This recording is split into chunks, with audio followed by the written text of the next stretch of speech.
वक्त हम ब्रह्मपुर ब्लॉक में मौजूद हैं। ये सामने देख सकते हैं ग्राम सभा छितहरी का एक टोला है जिसे नकहा टोला के नाम से लोग जानते हैं। इस गांव में आज़ादी के बाद से ही विकास के नाम पे बड़ा सा जीरो दिख रहा है। इस वक्त हम जिस रोड पे खड़े हैं सामने देखिए NH-29 यहाँ से गुजर रहा है और यही इस गांव का मुख्य मार्ग है। आपको देखने पे कहीं से भी रास्ता नज़र नहीं आएगा, ऐसा लग रहा है किसी खेत का एक हिस्सा है। सामने देखेंगे तो किसी पोखरे या तालाब से कम नज़र नहीं आएगा। ये जो जनसंख्या आप अपने सामने देख रहे हैं, इन लोगों की जो पीड़ा है उनको हम शब्दों में बयान नहीं कर सकते।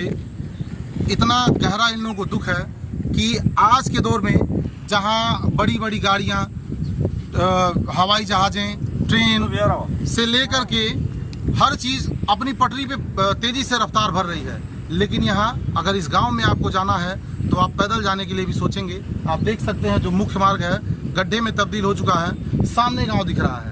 आइए इन लोगों से बात करते हैं कि बाढ़ के दौरान इन लोगों का जीवनचर्या क्या होता है, कैसे ये लोग अपने सारी चीज़ों को या जो रोज़मर्रा की चीज़ें हैं कैसे उसको मैनेज करते हैं। बात करेंगे, चाचा जी सामने हैं। कौन सा गांव है आपका, किस गांव के निवासी हैं? छितहरी टोला ना कहा। मानसून का समय चल रहा है, बाढ़ आनी है। आपका गांव राप्ती और आमी नदी के बीचों बीच में है। एकदम चारों तरफ से डूब जाता है कि जो कोई मरीज तकलीफ पड़ जाए तो बिना दवा के मर जाए जी। हाँ, चारों तरफ से डूब जाता है। हाँ, एकदम। तो ऐसे में सरकार के द्वारा किसी तरह की सुविधाएं मिलती हैं? कौन सुविधा नहीं मिलल बा, कोई सुविधा नहीं मिलती? कौन सुविधा नहीं मिलल। अच्छा, रात में मान लीजिए अगर किसी मरीज को कोई समस्या हो जाती है तो दवा बिना मर जाए, नहीं पाए रूट नहीं था पाई आदमी। अभी वर्तमान समय में तो भी तो आपके गांव में जाने के लिए रास्ता नहीं है। हम लोग आए हैं, गाड़ी यहीं रुकनी पड़ गई है क्योंकि हम लोग गांव तक जाना चाह रहे थे, लेकिन रास्ता न होने की वजह से हमको रुक जाना पड़ा है। बच्चे कैसे स्कूल जाते हैं? बच्चे बहुत संघर्ष करके हालत पहुंच जाना नहीं तो बनने का देना तो जाते हैं, नहीं तो जा ही नहीं पाते हैं जी। बच्चे लोग एक महीने 15 दिन जा ही नहीं जा पाते हैं। तो जहां सरकार शिक्षा की बात करती है, विकास की बात करती है, सड़कों की बात करती है, रोड की बात करती है, आप यहाँ धरातल पे आएंगे तो आपको यहाँ इनमें से कोई चीज़ें देखने को नहीं मिलेंगी। जो नई पीढ़ी है जिनके बदौलत हम अपने राष्ट्र को मजबूत बनाएंगे, ऐसे में इस गांव के बच्चे शिक्षा से वंचित हो रहे हैं। कारण क्या है? रास्ते का न होना। जो विकास का मूल कारण होता है रास्ता, बिजली, पानी, इन चीज़ों के लिए ये लोग तरस रहे हैं। और भी लोग मौजूद हैं, बात करेंगे। आप इसी गांव के निवासी हैं? किस तरह की समस्याओं को आप फेस करते हैं? बड़ी समस्या है। गाड़ी यहाँ पर पैदल जाते हैं, कपड़ा निकाल के सब जाना है। एकदम रोडे पर साइकिल फेंक के कपड़ा निकाल के भर जाने के बाद से हाईवे से कितनी दूरी होगी आपके गांव की? करीब 2 किलोमीटर। अच्छा, आप आ जाइए आगे। बगल में ब्लॉक है कौड़ीलाम, जिसकी दूरी करीब 5 से 6 किलोमीटर है, और आपका ब्लॉक है ब्रह्मपुर। कितना दूर पड़ेगा आपके गांव से? यहाँ से ब्रह्मपुर ब्लॉक पड़ेगा लमसम 25 किलोमीटर। 25 पड़ेगा, चूँकि नदी के उस पार है।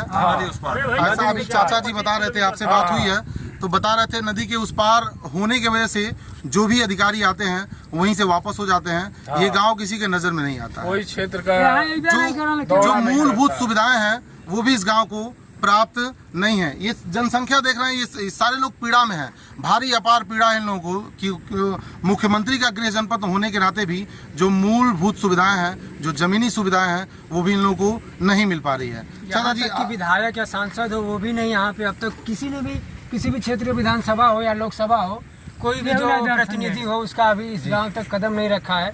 चूँकि गृह जनपद है योगी आदित्यनाथ जी का, फिर भी यहाँ पे अभी कोई सुविधा नहीं है। आप देख ही रहे हैं इस समय जो भी दिक्कत है, आप तो है मीडिया से दिखाई रहे हैं। आप लोगों को भरोसा है तो हो सकता है कुछ मुमकिन हो, शायद सरकार तक आवाज जाए। अच्छा, विधानसभा कौन सा पड़ता है आप लोग? विधानसभा चौरा। अभी विधायक जी कौन है वहाँ पे? वहाँ पे अभी कौन है जी? श्रवण निषाद। अच्छा, वो तो निषादों की बात करते हैं भाई, उनकी तो अपनी पार्टी है। अभी वहाँ पे श्रवण निषाद के पास गए थे जी, क्या बोले? वो बोले कि ऐसा है कि 2 तहसील के थी में हम केवल अपने हल्के का काम करा सकते हैं, बाकी दूसरे हल्के का काम नहीं करा। तो ये भी तो उन्हीं की विधानसभा का एक हिस्सा है। नहीं, ये अभी आधा जो आप देख रहे हैं लगभग 1 किलोमीटर, अगर आप गाँव में जाना चाहें तो 1 किलोमीटर तक चौरा में केवल उसके आगे जाएंगे तो चौरी चौरा विधानसभा 400 मीटर पड़ेगा। मतलब आधा गांव आप लोग का बांस गांव में है और आधा गांव चौरी चौरा में है। चौरी चौरा विधानसभा।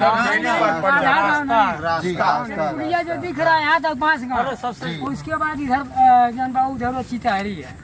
आप लोग का गांव कहाँ पड़ता है? वो चौरी चौरा विधानसभा चौरी चौरा विधानसभा रास्ता बांस गांव में पड़ता है। बांस गाँव में और आधा मतलब 3 हिस्सा बांस गाँव पड़ता है, एक हिस्सा तो कहीं न कहीं 2 सीमा क्षेत्र पड़ जाने के कारण भी हो सकता है लोग इसको न ध्यान देते हों, क्योंकि जो यहाँ का रास्ता है वो बांस गांव विधानसभा में पड़ता है और इन लोगों का जो गांव है वो ब्रह्मपुर ब्लॉक में पड़ता है। तो कहीं ना कहीं ये भी एक रीजन हो सकता है जिससे लोगों की नजरें नहीं पड़ रही हैं, लेकिन ये ठीक बात नहीं है। कितनी आबादी होगी आप लोगों के गांव की? 2 से 250। 2 से 250। आप लोग नदी के इस पार, ग्राम सभा नदी के उस पार है आप लोगों का? अच्छा, प्रधान जी का जो काम है वो कैसा है गाँव में? कोई प्रधान होगा भाई, केवल वोट ले लेते हैं उसके बाद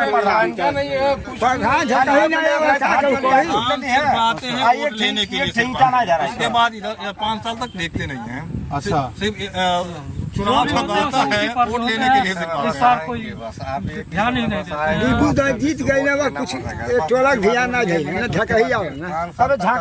कभी ना झाँक सके, कोई बात भी नहीं करने, कुछ पूछने भी नहीं आते हैं। हमारे गांव में अभी तो यहाँ पर है, नहीं तो वहाँ पर रहते तो दिखाते कैसा दृश्य है वहाँ का। गांव तो हम लोग चलना चाह रहे थे लेकिन रास्ता न होने की वजह से गांव में आदमी आया। यह मुख्यमंत्री का गृह जनपद है और ये दशा इस गांव की है, तो हम लोग यहाँ पर आए हैं जी। हमको हर चीज से दिक्कत है यहाँ पर। अच्छा, चिकित्सा व्यवस्था के लिए कहीं आसपास कोई सामुदायिक स्वास्थ्य केंद्र इस तरह की? कुछ भी नहीं है। कोई स्कूल गांव में कुछ नहीं, प्राइमरी या जूनियर? कुछ भी नहीं है। वो भी नहीं है। बच्चों को कितना दूर पढ़ने जाना पड़ता है? यहाँ से 3 किलोमीटर जाना पड़ता है। 3 किलोमीटर तो आपका गाँव ही पड़ जाएगा। 5 किलोमीटर यहाँ 5 किलोमीटर पड़ जाएगा। यहाँ पड़ जाएगा, कौड़िया में जाते हैं 8 किलोमीटर पड़ जाएगा। कहाँ पढ़ते हो बेटा? 5 कसियार में पढ़ते हो? कैसे जाते हो पढ़ने? पैदल थक जाते होगे? जाते हैं। बोलो रास्ता कैसा है? क्या चाह रहे हो सरकार क्या करे तुम्हारे लिए, तुम्हारे गांव के लिए? और क्या चाहिए? बोलो हमें रोड बनवा दे और क्या। रास्ता नहीं ठीक है। तेज बोलो। रास्ता नहीं ठीक है। रास्ता कितने लोग जाते हो? अकेले जाते हो कि और लोग भी जाते हैं गांव के? बहुत बच्चे हैं, सारे लोग, सारे बच्चे टीम बना के जाते हैं। 20-25 बच्चे। तो ये मुख्यमंत्री का गृह जनपद है और किसी ने सपने में भी नहीं सोचा होगा कि मुख्यमंत्री के गृह जनपद में कोई ऐसा गांव है जो उपेक्षा का शिकार हो गया है। आजादी के बाद भी आज भी इस गांव के लोग रास्ते के लिए तरस रहे हैं। इससे बड़ा दुर्भाग्य का बात और कोई नहीं हो सकता है। बगल से जहां राष्ट्रीय राजमार्ग गुजर रहा हो और वहां से 2.5 से 3 किलोमीटर, ऐसा कोई गांव नहीं होगा जो मुख्य मार्ग से पिच सड़क से न जोड़ा गया हो। लेकिन सर हम हर अधिकारी को बिजली हो पाया है। दरखास्त दे चुका हूँ, लेकिन कोई उसका सुनवाई नहीं हो रहा है। अच्छा, आप लोग अरे सांसद के पास स्वयं जा करके कागज पत्र दिया गया है। सांसद को? अच्छा, गाँव वाले लोग गए थे? गाँव वाले गए थे। तो सांसद जी ने क्या कहा?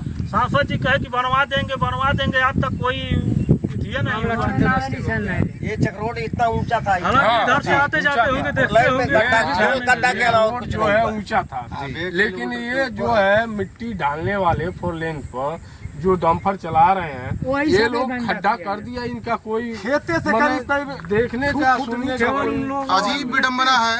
एक तरफ विकास किया जा रहा है, राष्ट्रीय राजमार्ग का निर्माण कराया जा रहा है, दूसरे तरफ जो एक गांव का मुख्य मार्ग है उसे गड्ढे में तब्दील कर दिया जा रहा है। ये बड़ी अजीब जी। मिट्टी न डालकर इससे लोग और गड्ढा कर देते। तो किसी अधिकारी से बात नहीं की आप लोग कि भाई साहब भी आए? यहाँ कोई अधिकारी मिला ही नहीं। हम लोग किससे बात करें जी?